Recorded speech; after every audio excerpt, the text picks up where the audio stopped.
मैं बाबा साहब डॉक्टर भीमराव अंबेडकर के पैतृक गांव में गया था और आज मैं इस पवित्र समारोह में यहां उपस्थित हूं। बाबा साहब के परिवार ने कबीर पंथ को अपनाया था। महाराष्ट्र के रत्नागिरी जिले में बाबा साहब का वो छोटा सा गांव आम्बडवे और तेलंगाना की राजधानी हैदराबाद में स्थित यह स्थल श्री रामनगर श्री रामानुजाचार्य और संत कबीर की परंपराओं से जुड़े हुए हैं। समता पर आधारित भक्ति के आदर्श का स्मरण कराने वाले ये दोनों स्थान मेरे लिए पवित्र तीर्थ स्थल ही हैं।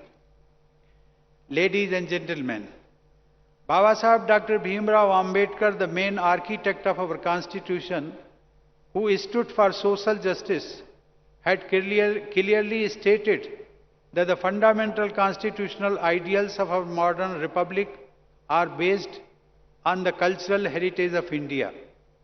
Baba Saheb had also mentioned with great respect the egalitarian ideals of Sri Ramanujacharya. Thus, our concept of equality is not derived from Western countries. It has developed on the cultural soil of our India. Our eternal vision of Vasudhaiva Kutumbakam is based on equality. Equality is the cornerstone of our democracy too. Equality before law, prohibition of all forms of discrimination, equality of opportunity, abolition of untouchability, all these fundamental rights have been enshrined in our Constitution. To achieve the constitutional objective of establishing an equitable society, many programs of public welfare are run by governments. देवियों और सज्जनों, समस्त प्राणियों के कल्याण हेतु कार्य करना भी हमारे देश का प्रमुख जीवन मूल्य रहा है। सबके हित का यही आदर्श श्री रामानुजाचार्य के विशिष्टाद्वैत पर आधारित भक्ति मार्ग में भी दिखाई देता है। इस करुणा युक्त भक्ति का प्रवाह देश के विभिन्न क्षेत्रों में पहुंचा। गुजरात में नरसिंह भगत ने इसी परंपरा के अनुसार भगवान विष्णु का वास्तविक भक्त उसे माना जो दूसरों के कष्ट को समझे तथा उनका दुख दूर करने में लगा रहे। राष्ट्रपिता महात्मा गांधी ने भी नरसिंह मेहता द्वारा दी गई वैष्णव भक्त की इसी परिभाषा को अपनाया। आधुनिक युग में सनातन भारतीय जीवन मूल्यों की स्थापना करने वाले गांधी जी पर भी श्री रामानुजाचार्य का प्रभाव दिखाई देता है। गांधी जी ने सन 1923 में अपने कारावास के दौरान रामानुज चरित नामक पुस्तक का अध्ययन किया था। इस प्रकार हम कह सकते हैं कि गांधी जी के जीवन में भी श्री रामानुजाचार्य जी का बहुत प्रभाव पड़ा था।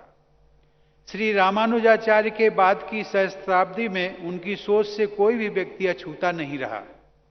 साथ ही समाज सुधार एवं मानवता के कल्याण हेतु जो बदलाव हैं उन पर भी श्री रामानुज स्वामी जी का प्रभाव दिखाई देता है। असम में श्री शंकर देव से लेकर महाराष्ट्र में संत ज्ञानेश्वर तक, पंजाब में गुरु नानक से लेकर केरल में मेलपत्तूर नारायण भट्टतिरी तक, इन सभी विभूतियों पर श्री रामानुजाचार्य का प्रभाव था। यहां तक कि स्वामी विवेकानंद का भी मैं उल्लेख करना चाहूंगा।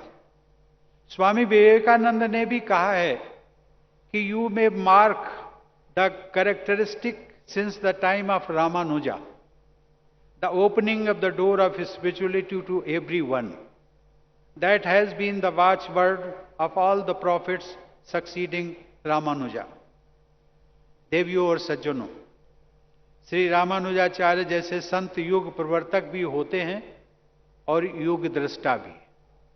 आज हमारा संविधान हमारे देश की व्यवस्था का आधार है। सदियों पहले मंदिर और मठ संस्कृति और कार्य व्यवस्था के प्रमुख केंद्र हुआ करते थे। उस परिवेश में समानता की स्थापना करने के लिए श्री रामानुजाचार्य ने समाज के पिछड़े वर्गों को मंदिरों और मठों की व्यवस्था में सहभागी बनाया। इस प्रकार हमारे संविधान के समता मूलक आदर्श श्री रामानुजाचार्य के विचारों और कार्यप्रणाली में स्पष्ट दिखाई देते हैं। देवियों और सज्जनों, जो संत बहुत महान होता है उसे भारत के लोग ईश्वर के समकक्ष रखना चाहते हैं। श्री रामानुजाचार्य को इलाया पेरुमाल यानी परमेश्वर के अनुज अर्थात लक्ष्मण कहने के पीछे हमारे देशवासियों की यही भावना झलक दिखाई देती है।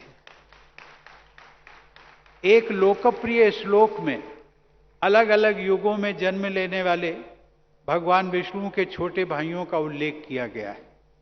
उस लोक मान्यता के अनुसार सबसे पहले अनंतनाग यानी शेषनाग के रूप में, उसके बाद त्रेता युग में लक्ष्मण के रूप में, तत्पश्चात द्वापर युग में बलराम के रूप में और अंत में कलयुग में मुनि रामानुज के रूप में भाई ने विष्णु रूपी भाई की सेवा की।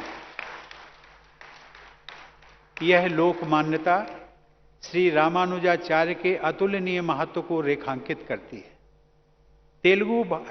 तेलुगु भाषा में महानतम भक्ति काव्य की रचना करने वाले श्री रामानुजाचार्य संप्रदाय के संत कवि श्री अन्नमाचार्य ने कहा था,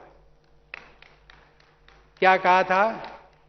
गतुलन्नी किलमैना कलयुग मंदुनु गति इतड़े चूपे घना गुरुदई बमु।